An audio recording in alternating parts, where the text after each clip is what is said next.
Hey guys, welcome back to the channel. If you like the content, hit the subscribe button down below and leave a like. I hate saying that, but every YouTuber does it, so what the hell. Anyway, with that out of the way, today I want to go over what I think, or what me, the beard, his opinion, what the beard's opinion would be for Mount Rushmore of wrestling. I've been asked this question, I'm like, what a great question, and I've seen other wrestlers like Styles and Taker and Stone Cold give their answers. I'm like, who do I think would be on Mount Rushmore? Not that I'm like any important person, but it's a fun conversation piece. And put yours in the comments down below. But to start off, and I tried to pick wrestlers that weren't my favorite wrestlers. Wrestlers that actually really help define wrestling, put it on the map, and then elevate it to the moon. First up, I would have to say, without a doubt, The Undertaker. The Undertaker is the only wrestler to be a part of basically every single major era in wrestling.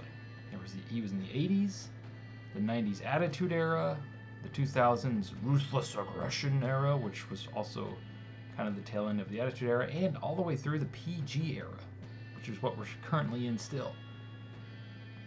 He like literally just stopped wrestling, and he might come back. Taker's contributions to wrestling, that character, The Undertaker, all versions of it, helped make wrestling transcend. He was such a big star that his WrestleMania match was, to me, was bigger than the title match every year. It's like, can he still do the streak?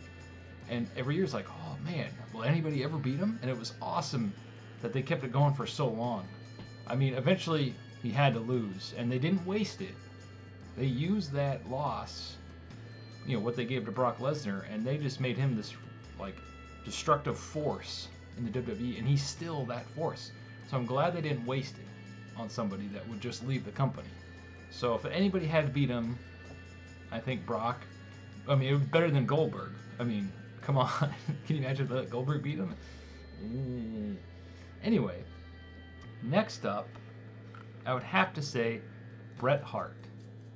Now, I wasn't really into wrestling until like 2000 and 2002, because I wasn't allowed to watch it when I was growing up.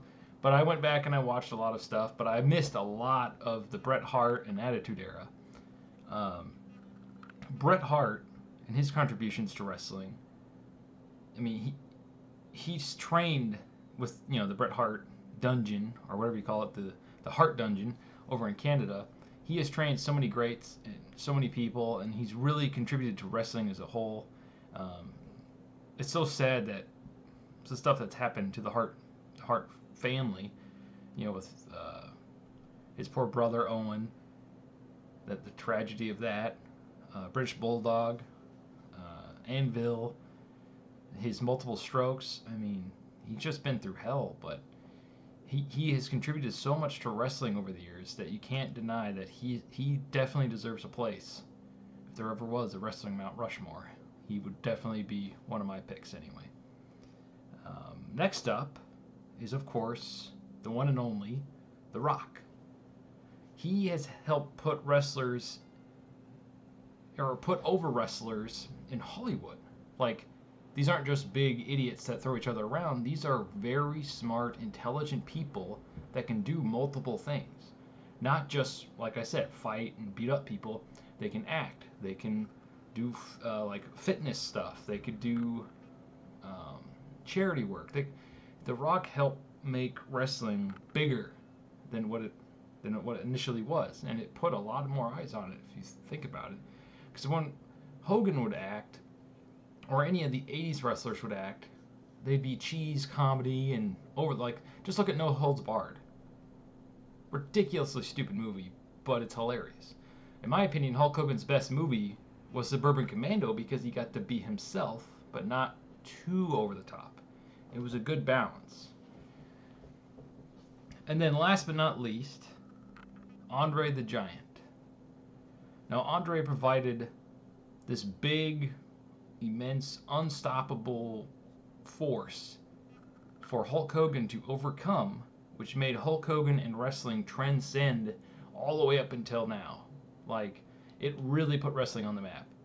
They built that up so well, and they built Hogan up so well, that when Hogan beat the unbeatable Andre the Giant, it really, like, wow, wrestling's amazing. And it just propelled it all the way up till today. I think one of the reasons why wrestling is so popular and it's lasted so long is because of that match. Like, it blew up. It just...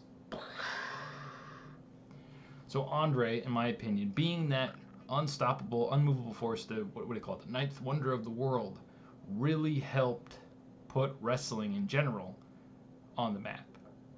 Anyway, that's my Mount Rushmore. Recap: The Rock, Undertaker, Bret Hart, Andre.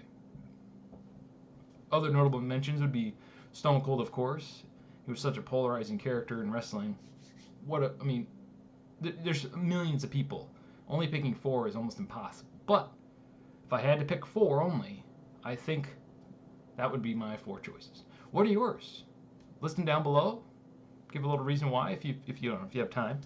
And thanks for watching. Stay frosty.